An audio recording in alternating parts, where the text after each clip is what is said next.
ഈ ഷഹബാസിന്റെ മരണത്തിലെ പ്രതികളെ കൊണ്ട് തിടുക്കപ്പെട്ട് പരീക്ഷ എഴുതിക്കുന്നത് അംഗീകരിക്കാൻ കഴിയില്ല എന്നാണ് കൊല്ലപ്പെട്ട ഷഹബാസിന്റെ പിതാവ് പറയുന്നത്. മറ്റുള്ള കുട്ടികൾക്കും കുറ്റം ചെയ്യാൻ പ്രചോദനം നൽകുന്നത് പോലെയാണിതെന്നും അദ്ദേഹം പറഞ്ഞു. ഇന്നലെയൊക്കെ മെനിയാന്ന് വരെ ഒരു സമാധാനം ഉണ്ടായിരുന്നു. അവർക്ക് എക്സാം എഴുതാൻ സമ്മതിക്കൂല ഈ ഗവൺമെൻറ്. അവർക്ക് നീതിപീഠം അതിന് ഒരു അനുവാദം കൊടുക്കില്ല. പക്ഷേ ഇന്നത്തെ അവസ്ഥ നമ്മുടെ കാര്യം വളരെ വിഷമം. ഇന്നലെ രാത്രി ഈ വിവരം അറിഞ്ഞതോടുകൂടി ഭാര്യ കിടന്നിട്ട് കണ്ണു തുറക്കാത്ത അവസ്ഥയിലാണ് കാണുന്നത്. അതുകൊണ്ട് നമ്മളും തളർന്നൊരു കഷ്ടത്തിലാണ് നിൽക്കുന്നത്. എൻ്റെ മകൻ ഇന്ന് രാവിലെ അണിഞ്ഞൊരുങ്ങി എക്സാമിന് റെഡിയായി പോവേണ്ടതായിരുന്നു. അതുകൊണ്ട് നമ്മൾ വളരെയേറെ വിഷമത്തിലാണ്. നീതിപീഠത്തിലുണ്ടായ പൂർണ്ണ വിശ്വാസം നമ്മൾക്കിന്നുണ്ട്. പക്ഷേ ഇത് സാധാരണഗതി SLC പരീക്ഷയിൽ കോപ്പി അടിച്ചാൽ വരെ മാറ്റി നിർത്താറാണുള്ളത്. ഒരു കൊലപാതകിയായ ആളുകൾക്ക് ഈ ഘട്ടത്തിൽ എക്സാം എഴുതാൻ കൊടുക്കുക എന്നാണ് വളരെയേറെ നമ്മളെ മനസ്സിൽ വിഷമങ്ങളുണ്ട്. ഭാര്യയായി കഴിഞ്ഞാലും എനിക്കായി കഴിഞ്ഞാലും മറ്റുള്ള അത് സഹപാഠികളായവരെ വിളിച്ച് പറഞ്ഞിട്ടുണ്ട് എങ്ങനെ ഞങ്ങൾ നാളെ ക്ലാസ്സിലേക്ക് പോകും എന്നുള്ള ഒരു എംജാൽ കാര്യങ്ങളൊക്കെ നമ്മൾ ഇടയ്ക്ക് വിളിച്ച് ഓരോ ഫ്രണ്ട്സ് തന്നെ പറയുന്നുണ്ട്. ഈ ഒരു ഇത് വളരെ നമ്മളെ മനസ്സിലൊരു മുറിവേറ്റ രീതിയിലാണ്. ഇനിയും കുട്ടികൾക്കൊരു പ്രചോദനമാണ് മുന്നോട്ട് എന്നുള്ളതാണ് ഞാൻ കരുതുന്നത്. മുഹമ്മദ് അസ്ലം കൂടുതൽ വിവരങ്ങൾ നൽകാൻ. അസ്ലം, ഈ ഇന്നത്തെ ഈ സംഭവം വലിയ പ്രതിഷേധം പ്രതിപക്ഷ സംഘടനകൾക്കിടയിലുണ്ട്. അതേ പ്രതിഷേധത്തിന്റെ ഒരു വികാരം പങ്കുവെക്കുകയാണോ കുടുംബവും?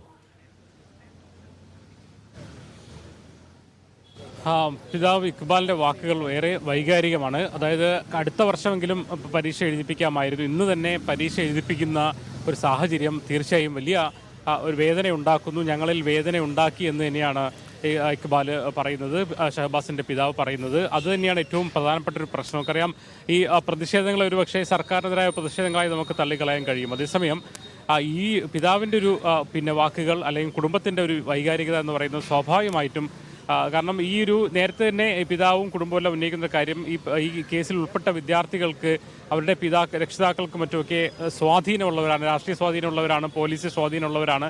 അതുകൊണ്ട് തന്നെ ഈ കേസിനെ അട്ടിമറിക്കാൻ ശ്രമം നടത്തും എന്നുള്ള ഒരു ആരോപണം, അത്തരം ഒരു പരാതി അവർ നേരത്തെ ഉന്നയിച്ചിരുന്നു. ഇപ്പോൾ തന്നെ ഈ ഒരു ഇത്രയും വിവാദങ്ങളും പരാതികളും ഉണ്ടായിരിക്കെ തന്നെ ഇന്ന് തന്നെ പരീക്ഷ എഴുതാനുള്ള ശ്രമം അല്ലെങ്കിൽ അതിനുവേണ്ടി അനുവദിക്കുക എന്ന് പറയുന്നത് സ്വാഭാവികമായും അവരിൽ അത്തരം ചില സംശയങ്ങൾ കൂടി കൂടുതൽ ബലപ്പെടാൻ സഹായിച്ചിട്ടുണ്ട്. അതുകൊണ്ട് തന്നെയാണ് അവർ പറയുന്നത് ഇന്ന് തന്നെ, പ്രത്യേകിച്ച് ഷഹബാസ് ഇന്ന് SLC പരീക്ഷയ്ക്ക് വേണ്ടി തയ്യാറായി പോകേണ്ടി വരുന്ന ഒരു ദിവസമാണ്. നമ്മൾ കഴിഞ്ഞ ദിവസം ഷിത സ്കൂളിൽ പോയപ്പോഴും അധ്യാപകരെല്ലാം പറഞ്ഞാണ് നല്ല പഠിക്കുന്ന ഒരു വിദ്യാർത്ഥിയാണ്, മാത്രമല്ല മോഡൽ പരീക്ഷയിലൊക്കെ മികച്ച മാർക്കുകൾ വാങ്ങി. അത് സ്വാഭാവികമായിട്ടും ഇന്ന് പരീക്ഷ എഴുതാൻ വേണ്ടി ഷഹബാസ് വരേണ്ടിയിരുന്ന ഒരാളാണ്. അത്രയും ഒരു വൈകാരിക നിമിഷത്തിൽ ഇതിൽ കേസിൽ ഉൾപ്പെട്ട വിദ്യാർത്ഥികൾക്ക് ശരിക്കും പരീക്ഷ എഴുതാൻ അനുവാദം കൊടുത്തു. അതും വിദ്യാർത്ഥി സംഘടനകളുടെയും മറ്റു യുവജന സംഘടനകളുടെയും പ്രതിഷേധത്തിന് നടുവിലും പരീക്ഷ എഴുതുന്നു പറയുന്നത് സ്വാഭാവികമായിട്ട് ആ വാർത്തകൾ ഉണ്ടാക്കുന്ന ഒരു വൈകാരികതയിലാണ് പിതാവ് സംസാരിക്കുന്നത്. എന്തായാലും ആ വാക്കുകൾ വളരെ വേദന നൽകുന്നൊരു വാക്കുകളാണ്. ഒരുപക്ഷെ ഇപ്പോൾ അടുത്ത വരുന്ന 6 മാസം കഴിഞ്ഞുള്ള പരീക്ഷയിലോ അല്ലെങ്കിൽ അടുത്ത വർഷ പരീക്ഷയിലോ നടത്താമായിരുന്നില്ല, എന്തുകൊണ്ട് തിടുക്കപ്പെട്ട് നടത്തുന്നു എന്നൊരു ചോദ്യം ഷഹബാസിൻ്റെ പിതാവ് ഉന്നയിക്കുന്നത് സ്വാഭാവികമായിട്ടും അത് വൈകാരികം തന്നെയാണ്. ഈ ഒരു പ്രതിഷേധങ്ങൾക്ക് അപ്പുറത്തേക്ക് ഈ കുടുംബത്തിൻ്റെ വികാരം സർക്കാരും അതോടൊപ്പം വിദ്യാഭ്യാസ വകുപ്പ് മാനിക്കേണ്ടിയിരുന്നില്ലേ എന്നൊരു ചോദ്യം സ്വാഭാവികമായിട്ടും പൊതുസമൂഹത്തിന്റെ ഭാഗത്തു നിന്നും ഉയർന്നു വരും. എന്തായാലും പരീക്ഷ അസ്ലം, ഇപ്പോൾ രാവിലെ മുതൽ ഈ ജുവനൈൽ ഹോമിന്റെ മുമ്പിൽ വലിയ പ്രതിഷേധം അരങ്ങേറുന്നു. MSFന്റെ യൂത്ത് കോൺഗ്രസിന്റെയും KSUവിന്റെ ഒക്കെ പ്രതിഷേധം അത് ഒഴിഞ്ഞ് അവസാനിച്ചു കഴിഞ്ഞിട്ടുണ്ടോ? ഇപ്പോൾ കാര്യങ്ങളെല്ലാം സ്മൂത്ത് ആയിട്ടുണ്ടോ? അതോ വീണ്ടും പ്രൊട്ടസ്റ്റിന്റെ ഒരു സിറ്റുവേഷൻ സാഹചര്യം അവിടെ ഉണ്ടോ? നിലവിൽ പ്രതിഷേധങ്ങളൊക്കെ ഏറെക്കുറെ ഒരു തണുത്ത മട്ട് തന്നെയാണ്. കാരണം ഏറെക്കുറെ പല ഘട്ടങ്ങളായിട്ട് വന്ന പ്രതിഷേധക്കാരെ പൂർണ്ണമായി തന്നെ അറസ്റ്റ് ചെയ്ത് മാറ്റിയിരുന്നു. MSFന്റെ സംസ്ഥാന president PK Nawas, Youth Congress സംസ്ഥാന ജനറൽ സെക്രട്ടറി VP ദുൽഖുഫിൽ ഉൾപ്പെടെ പ്രധാനപ്പെട്ട നേതാക്കളും ജില്ലാ പ്രസിഡന്റുമാർ ഉൾപ്പെടെയുള്ള നിരവധി ആൾക്കാർ വ്യത്യസ്തമായ ഘട്ടങ്ങളിലായി വരികയും അവരൊക്കെ തന്നെ അറസ്റ്റിലായി മാറ്റുകയും ചെയ്തിട്ടുണ്ട്. ഇനിയും യൂത്ത് കോൺഗ്രസിൽ ഒരു പ്രതിഷേധം ഉണ്ടാവുമെന്ന് കരുതിയാണ് നമ്മളെല്ലാം അവിടെ നിൽക്കുന്നത്. MSFന്റെയും യൂത്ത് കോൺഗ്രസിന്റെയും പ്രവർത്തകർ ഇനിയും വരുമെന്നുള്ള പലരും അറിയിച്ച പ്രകാരമാണ് നമ്മൾ നിൽക്കുന്നത്. നിലവിൽ പ്രതിഷേധങ്ങളൊന്നുമില്ല. പരീക്ഷ അതിൻ്റെ രീതിയിൽ തന്നെ നടക്കുന്നുണ്ട്. വലിയ സുരക്ഷ ഈ വെള്ളിമാട് കുന്നുള്ള ഈ കെയർ ഹോമിന് മുന്നിൽ പോലീസ് ഒരുക്കിയിട്ടുണ്ട്.